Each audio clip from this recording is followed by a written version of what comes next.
4 was dot product, angle between, and then parallel, orthogonal, or neither were kind of like the 3 major topics, which is what's on this warm-up.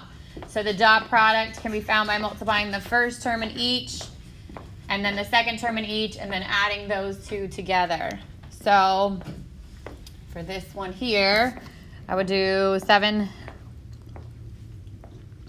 times 2 plus negative 3 times 8. Oh, sorry, Mikhail. And I'd get 14 minus 24, which is negative 10. Easy stuff, right? Just got to remember what to do. And I'm going to tell you right now, I've seen it way too many times where people do this and give me an answer in component form for dot product. Totally wrong, right? You need to make sure that you add them at the end. So negative 10 should be your answer. Number 2, the angle between. So a formula you need to know, which is that the cosine of theta equals the dot product of u and v over the magnitude of u times the magnitude of v. So you already have the dot product part, that's the negative 10. God bless you. God bless you. But you do have to find magnitude of u and then magnitude of v. So magnitude square root of a squared plus b squared. For u, that means the square root of 7 squared. Wait, you multiply the magnitudes? Yeah, in the angle between formula, yeah. And then 2 squared plus 8 squared. So I'd get 49 plus 9, square root of 58, and 4 plus 64, square root of 68. And I put that in the bottom. And you can let the calculator do the work and do it all in one shot. Okay, you just got to make sure that both the 58 and the 68 are in the denominator. So depending on the version of your calculator, it opens parentheses or it puts a square root, like the newer ones will put the square root, and you can do 58 times 68 directly underneath. But you, again, this is why it's so important to make sure that you're comfortable with your own calculators. If you do cosine negative 1, it's going to open the parentheses, negative 10 divided by 58 times 68. You should get 99.16 degrees. And then how do I check to make sure I'm on the right track? I can actually draw those out, right? Like if I draw those two vectors, the angle between them should appear to be a little bit bigger than 90 degrees, right? It would be obtuse. So if I just did a rough sketch, it's not exact, but if I did 7, negative 3, 1, 2, 3, 4, 5, 6, 7, negative 3, then my vector would look something like that. And then 2, 8 over 2 up 8, 1, 2, 3, 4, 5, 6, 7, 8. My vector is going to look something like that, which is pretty consistent with having a larger angle, something bigger than 90 degrees, like that 99 degrees. Would it ever make sense to rationalize? Like, there's only one problem that when I rationalize, I got like this over 2 and Yeah, but I mean, you could just let your calculator do all that work for you. Okay. Yeah, you can. Oftentimes they're not gonna, because you have to like simplify it and then rationalize. It's just not worth it to go through all that work. So we'll always have the calculator for this one. Yeah, you're actually gonna have the calculator the entire test. Some of them are going to say round to the nearest decimal place, whatever it is. That's how you know to use your calculator for those. And then the other ones are exact answers in which you'll keep them in terms of like square roots and that stuff.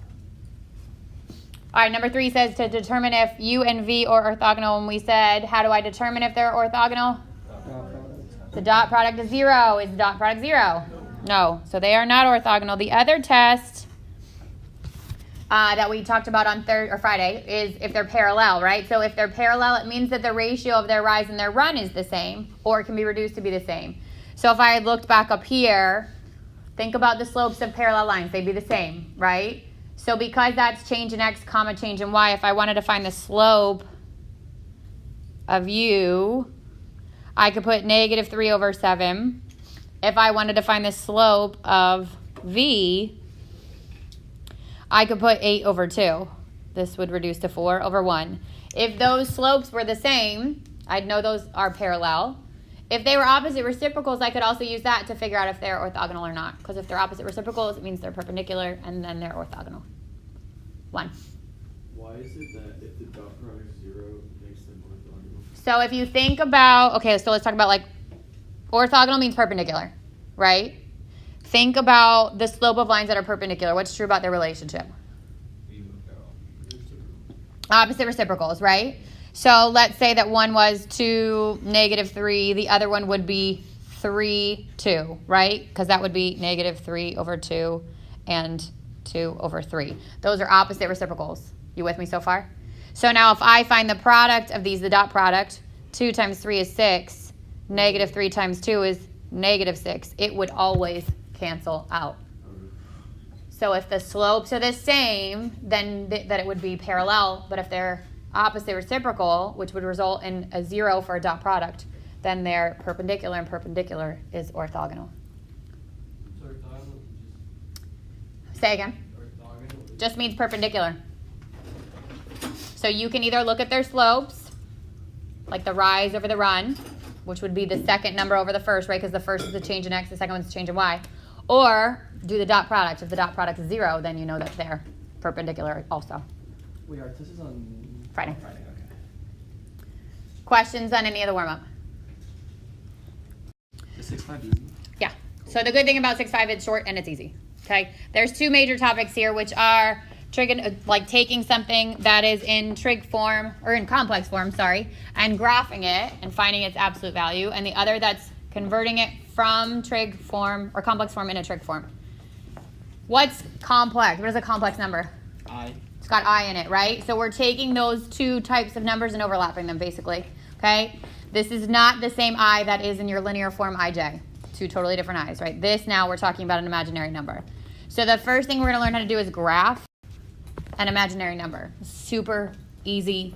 The x-axis now becomes the real axis, and the y-axis or the vertical axis now becomes the imaginary axis. So I got it, Christian. So whatever your A is going to fall along the x-axis, and whatever your B is going to fall on your y-axis. You're welcome. So if you can plot a point, you can do this.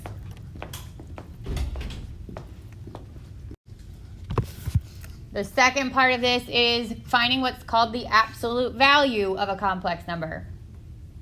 So it says a plus bi, which is the complex form, standard form of a complex number, is defined as the distance between the origin and the point A, B. And you find it by doing the square root of a squared plus b squared. Look familiar? What else do we use the square root of a squared plus b squared for? Magnitude. So think about what we're doing here. If I gave you, let's say, 3 minus 4i, that's a complex number. Yes, right? Because there's an I on there. The a is what? Or the real part? 3. Positive 3. So I'd go to the right, 1, 2, 3. And the b, or the imaginary part, is what? Negative 4. So I'd go down 1, 2, 3, 4, and I plot my point. Now that is a point, okay? So it's not a vector like before. However, if I drew it like the vector, the absolute value is the same thing as the distance from that point to 0, 0, which is the same thing as the magnitude if that was a vector, okay? And it all comes from the fact that these are formed by right triangles. This would be 3, this would be 4. Pythagorean theorem would tell me that that missing part is what? 5, good, which I'd get the same thing by doing the square root of a squared plus b squared. So it all kind of overlaps. Wait, so what do you do to graph it first? Graph it. Yeah. Real part is the x. Imaginary part's the y. So I went over to 3 and down to 4. Will you be able, on the test, will we be able to differentiate whether you refer to imaginary numbers or I and J? The directions will change to say graph the complex number or find the trig form of the complex number. So both of the ones involving this I will say complex number. Okay. Question so far? So we're graphing and finding the magnitude. That's all. I mean, the absolute value, which is the same thing as magnitude. So plot them, find the absolute value. All right, so if I asked you to put it in point format, what would -3 plus 6i be? -3, -3, 6. So I'm going to go to the left 3 and then up 1, 2, 3, 4, 5, 6. And so this would be A, okay? The point -3 plus 6i. And then to find the magnitude, I would do the square root of negative 3 squared plus 6 squared, square root of 9 plus 36, which is the square root of 45. That's 5 times 9, or 3 root 5. And you'll write it that way. You'll give me these answers in exact format, not using your calculators, okay? So our final answer is 3 root 5. Well, the graph and that. Yep. Mauricio. So wait, for I, when you square I, isn't it minus 1 though? Say that again. I is the square root of negative 1. But we're not taking into account of that. So we're saying that anything that's vertical here already has an I attached to it. That's the difference between your x coordinate and your like a regular coordinate plane, and we're calling this the imaginary coordinate plane. So you're assuming that the y has the I attached to it already. Okay, you don't do anything with the I. You just Nope. You just pull it out of that format. For B, I would go 2, negative 4. So 1, 2, 3, 4. It would be here. This is B. And I'd get the square root of 2 squared plus negative 4 squared, which is 4, plus 16, square root of 20, or 2 root 5. Easy stuff, right? Questions on either of those? So the trig form of a complex number is taking a complex number and writing it using trig. So writing it in a different format. There's a lot of text on this, so I'm going to kind of just talk about what's super important. First of all, the trig form of the complex number z equals a plus b, which is the standard form of a complex number, is given by, and this is your very important formula, r times the cosine of theta plus I times the sine of theta. So we know what cosine is, right? Cosine, and think about it, typically that's the x, so it should come first. Typically sine is the y, so that should come second, which would get attached to the I. And then r, think about what r stands for outside of this. What does r stand for? The radius. So if you could imagine your point on a circle, right? The r would be the hypotenuse of the little triangle drawn, because that's what a radius would be. You with me so far? So should we write R as hypotenuse? You can if you want to, but I'm also going to tell you, right? So if I went over and up, I did this. This would be my triangle.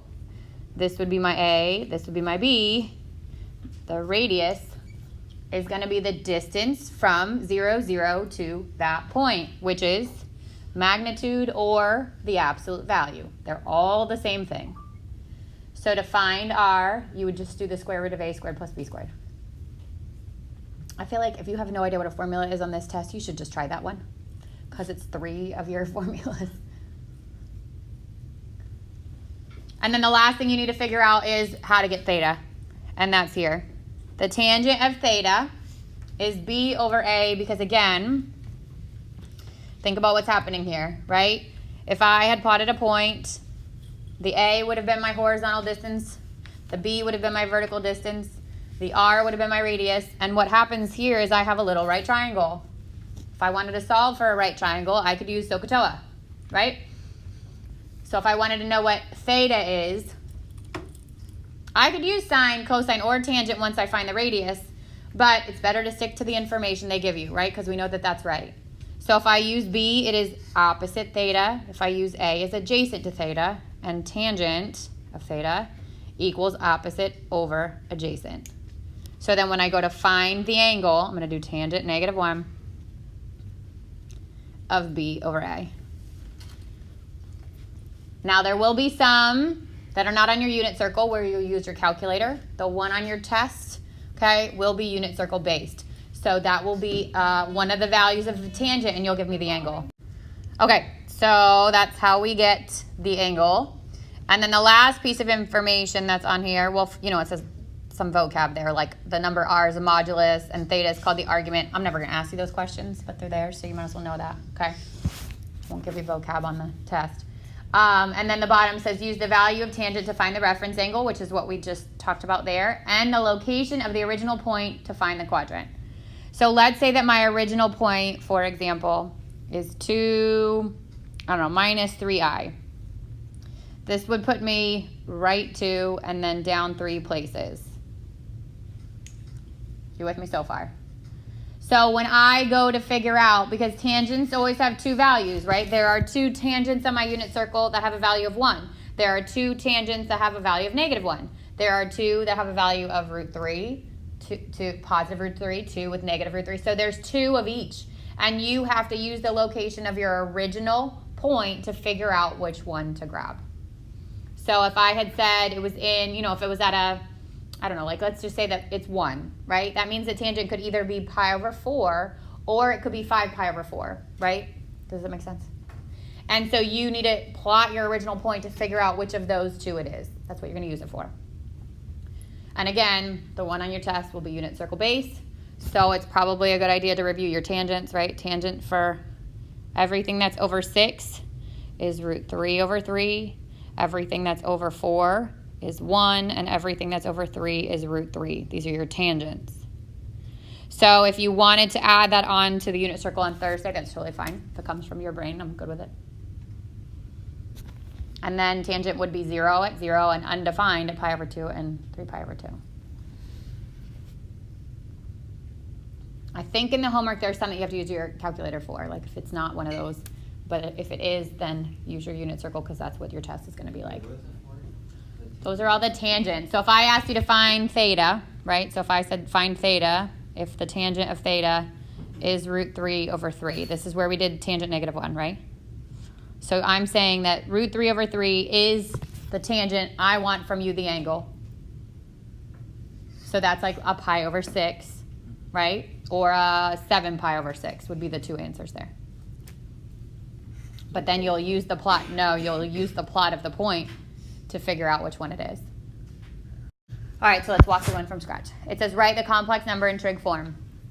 Directions would be the same on your test, so that's how you know this is the I as in the imaginary number I. So the first thing I would do is plot it to give yourself an idea of where this is. So if I asked you for the coordinate points of 3i, they would be what? 0, 3.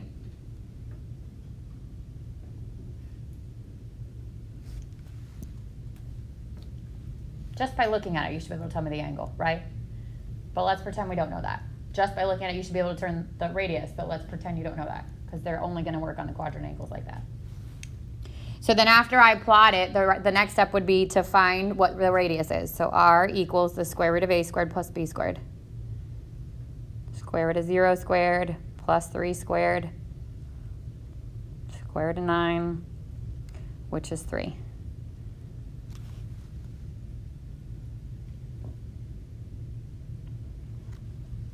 With me so far? So radius, absolute value, same thing. Next thing is to find theta. So the tangent of theta equals b over a.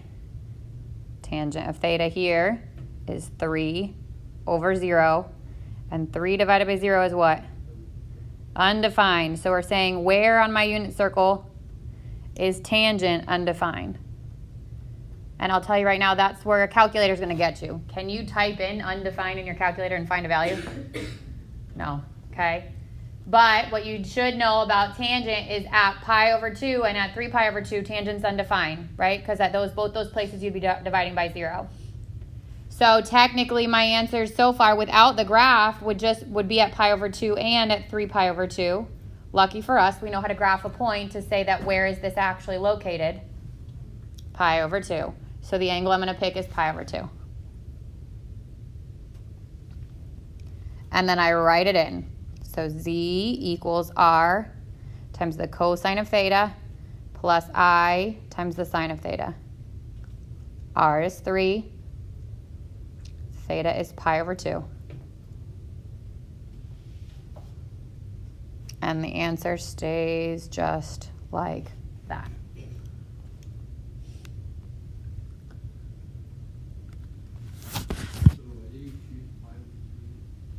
So I knew tangent's undefined, right? Because it was b over a.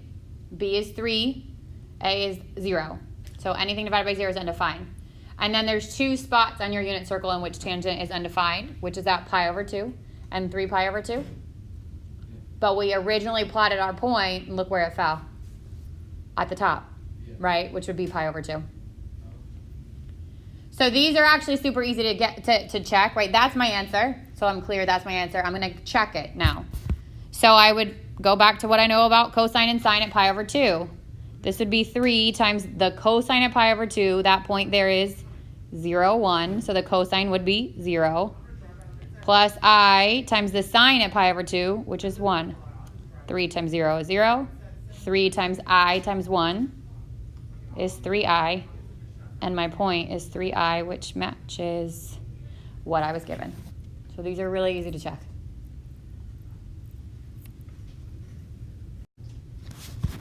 All right, last one.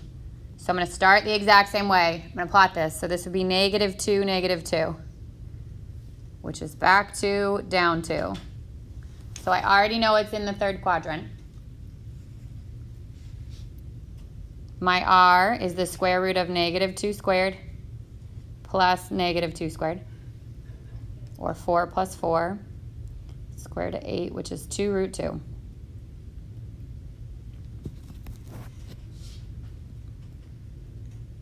With me so far? Yeah? Okay. Theta, I find by doing the tangent of theta, equals b over a. So -2 over -2. And I'm saying the tangent is +1. So where on my unit circle is tangent 1? What's up? Pi over 4 and 5 pi over 4. Which one am I going to pick? 5 pi over 4, because it's in the third quadrant, which is where my point lays.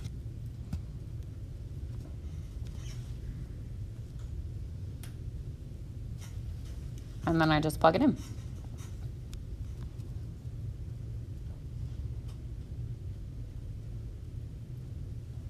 Does it matter if you put it in degrees or radians? Yeah, you want to keep these in terms of radians. It won't matter. It doesn't really change the value of it, but when we do inverse trig functions and that kind of stuff, we usually do it in terms of radians. And then remember, you can easily check these. So if I take this at 5 pi over 4, my point is -√2 over 2 and -√2 over 2. So if I did 2 root 2, cosine it there would be the x value, which is -√2 over 2. Plus I, sine would be the y value, which is -√2 over 2. And then distribute this in. The 2's would cancel. √2 times the -√2 is -2. Plus I times √2 times the -√2, which is -2. And I'd get -2 minus 2i, which, if you compare it, matches your question. So if you've got the extra minute or two, these are super easy to check. So this is the 6-4 homework. Number 10 was -4. Number 7? Oh, but that's odd. Yeah. 0. Number 12, -19, and it asks you to identify whether it's scalar or vector. Single number would be scalar.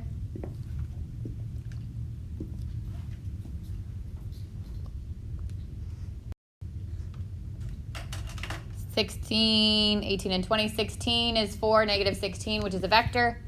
18 is 2 root 5.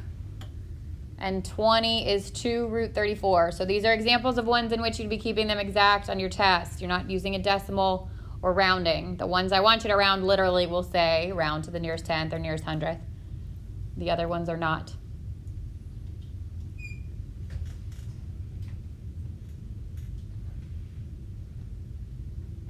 Theta is 135 degrees.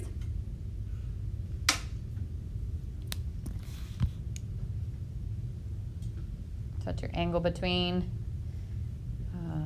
26, 7.13 degrees.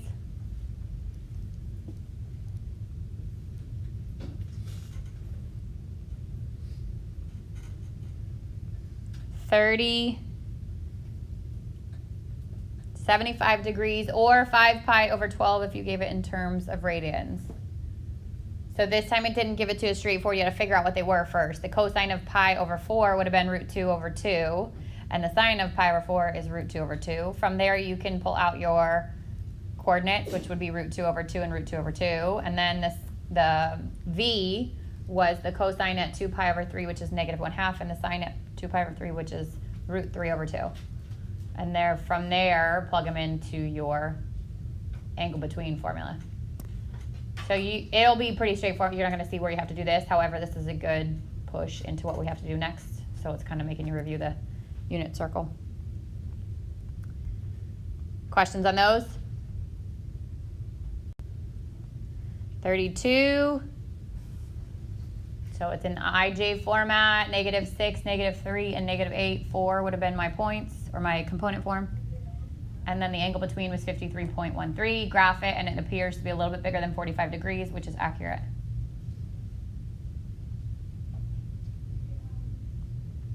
(36). This time you had 3 points, which formed a triangle. And to find the angles, you had to do them in pairs, really. So it did the first angle down here first, which is the work here. And you got 41.41. And then it did this top angle, which is here, which is 74.45. And then subtracted those from 180 to get the last one. You could have done them in any order, though. You still should have gotten the same, or pretty close to. If you rounded it a little bit, it's fine.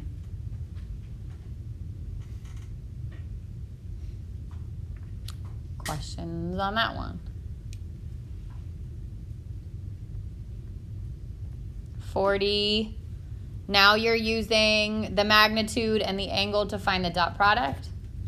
The magnitude of u times the magnitude of v times the cosine of the angle, which is pi over 3. And you should have gotten 24.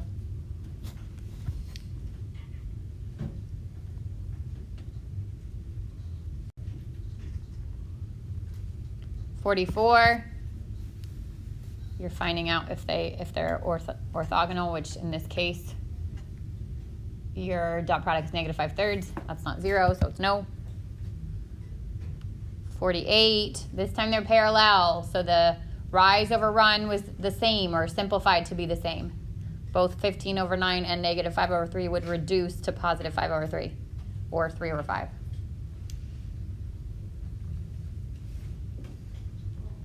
And then 52. This time it wanted you to figure out what k would have to be in order for them to be perpendicular or orthogonal. I know I need 3 times 2 to cancel out with 2 times -k. So if I solve for k, I'd end up with 3.